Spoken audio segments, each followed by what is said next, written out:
الله الرحمن الرحيم.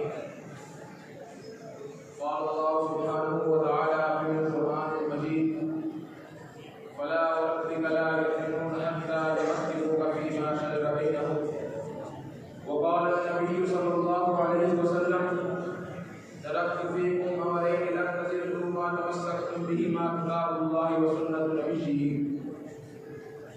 مصور کھینچ کو نقشہ جس میں یہ صفائی ہو، ادھر فرمان محمد ہو ادھر گردن جھکائی ہو۔ سامعین عزیز شام اور منصفین کرام، میں آج جس موضوع سخن کو آپ احباب کی حسین سماعتوں کی زینت بنانا چاہتا ہوں وہ ہے اتباع سنت و سلف صالحین۔ حضرات، اس بات میں کوئی دو رائے نہیں کہ صحابہ رضوان اللہ علیہم اجمعین کے بعد تابعین و تبع تابعین سے لے کر پاک و ہند کے قابلین امت تک ہر فرد اتباع سنت کا شرعی تھا۔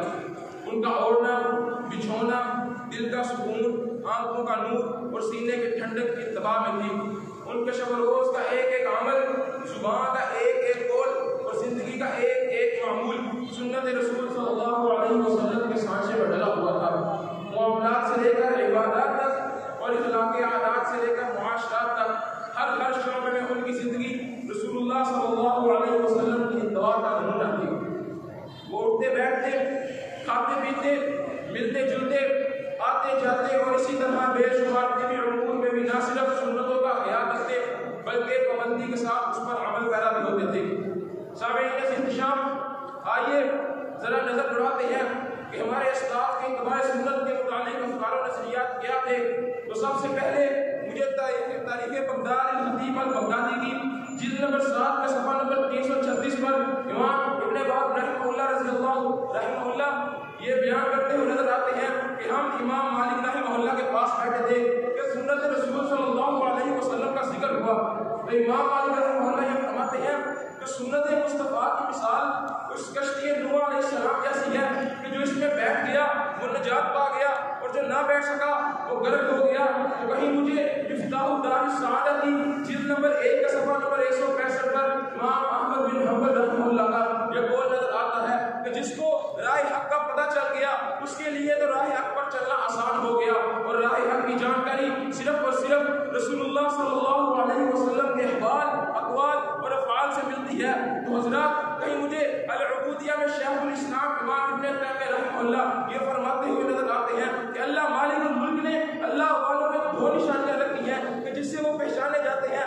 پہلی اتباع سنت اور دوسری جہاد فی سبیل اللہ ہے۔ جناب والا، جب میں اسی ریسرچ میں ذرا آگے بڑھتا ہوں تو مجھے تہذیب المدارج میں ابن القیم رحمہ اللہ یہ فرماتے ہوئے نظر آتے ہیں کہ بندے کا یہ دعویٰ کہ ہم تیری ہی عبادت کرتے ہیں، اس دعوے کی تصدیق دو باتوں سے ممکن ہے۔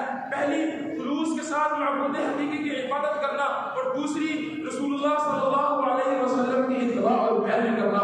حضرات گرامی قدر، اگر میں یہ کہوں کہ سنت کی سب سے زیادہ اتباع کرنے والی شخصیات وہ صحابہ کرام تھے تو یہ غلط بجا اور جھوٹ نہ ہوگا۔ تو آئیے ذرا اتباع سنت کے موضوع پر صحابہ رضوان اللہ علیہم اجمعین پر اگر ایک نظر دوڑاتے ہیں تو سب سے پہلے مجھے صحیح بخاری کی حدیث نمبر 1610 میں حضرت عمر بن خطاب رضی اللہ تعالی عنہ حضرت اسود کو مخاطب کر یہ فرماتے ہوئے نظر آتے ہیں کہ میں جانتا ہوں تو نفع دے سکتا ہے نہ ہی کوئی نقصان، میں تو تمہیں صرف اس وجہ سے بوسہ دیتا ہوں کیونکہ میں نے قبلی والے کو تجھے بوسہ دیتے ہوئے دیکھا ہے۔ حضرات گرامی قدر، یہ اتباع سنت نہیں تو اور کیا ہے؟ ذرا آگے چلیے، مسند احمد کی جلد نمبر 9 کا صفحہ نمبر 495 پر حضرت عبداللہ بن عمر رضی اللہ تعالی عنہ یہ بیان کرتے ہوئے نظر آتے ہیں کہ ہم تو کچھ نہیں جانتے تھے، اللہ تعالیٰ نے آپ صلی اللہ علیہ وسلم کو ہم پر مبعوث فرمایا، ہم تو صرف وہی کرتے تھے جو آپ صلی اللہ علیہ وسلم کیا کرتے تھے۔ حضرات گرامی قدر، یہاں غور و فکر بات یہ ہے